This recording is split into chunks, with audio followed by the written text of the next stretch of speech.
प्रीति Rathi case.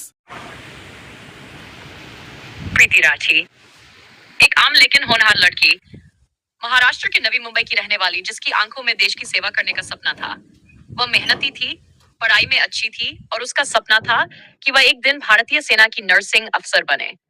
परिवार को उससे बड़ी उम्मीदें थीं और जब उसे दिल्ली के सफदरजंग अस्पताल में बतौर नर्स नौकरी मिली तो घर में खुशी की लहर दौड़ गई।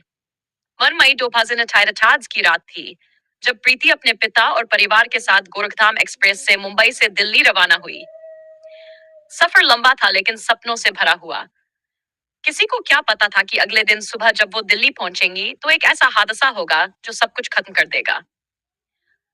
2 मई 2018 की सुबह जब ट्रेन नई दिल्ली रेलवे स्टेशन के प्लेटफॉर्म नंबर 1 पर पहुंची तो प्रीति जैसे ही उतरने लगी, एक अनजान व्यक्ति ने उसके चेहरे पर तेजाब फेंक दिया।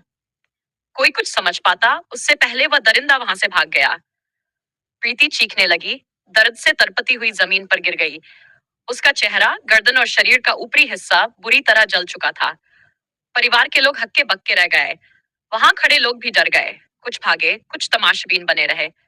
उसे तुरंत सफदरजंग अस्पताल पहुंचाया गया, वहीं जहां वो नौकरी ज्वाइन करने आई थी।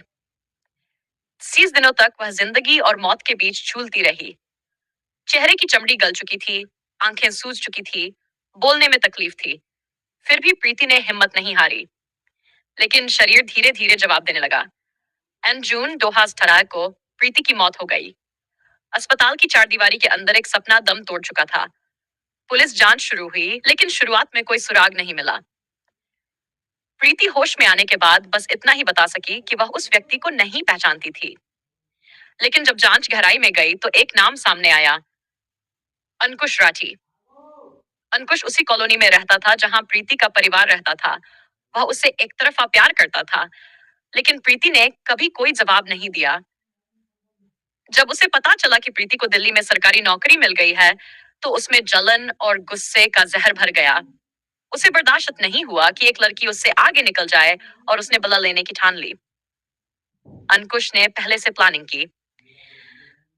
उसने चेहरा छुपाया, रेलवे स्टेशन पर प्रीति का इंतजार किया और जैसे ही वो ट्रेन से उतरी, तेजाब फेंककर वहां से भाग गया। उसे लगा कि कोई उसे पकड़ नहीं पाएगा, लेकिन कानून के हाथ लंबे होते हैं। 2015 में कोर्ट ने अंकुश को दोषी ठहराया और फांसी की सजा सुनाई। यह भारत के इतिहास में उन दुर्लभ मामलों में से एक था जहां एसिड अटैक के अपराधी को फांसी दी गई। लेकिन सवाल ये उठता है, क्या प्रीति को न्याय मिल गया? उसका परिवार आज भी उसकी तस्वीर देखकर रोता है। मां कहती है, मेरी बेटी ने देश की सेवा का सपना देखा था, लेकिन उसे अपनी ही सरहद में मार दिया गया।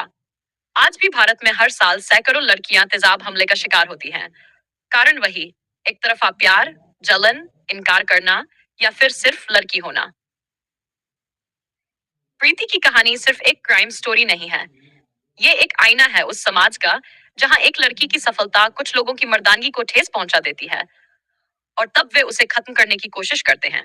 चेहरा जला देते हैं, सपने जला देते हैं, लेकिन प्रीति जैसे नाम भुलाए नहीं जाते।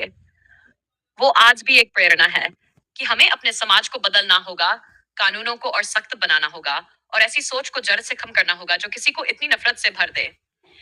प्रीति राठी चली गई, लेकिन उसकी कहानी रह गई, एक चीखती हुई पुकार, एक सवाल, क्या अब भी लड़कियां सुरक्षित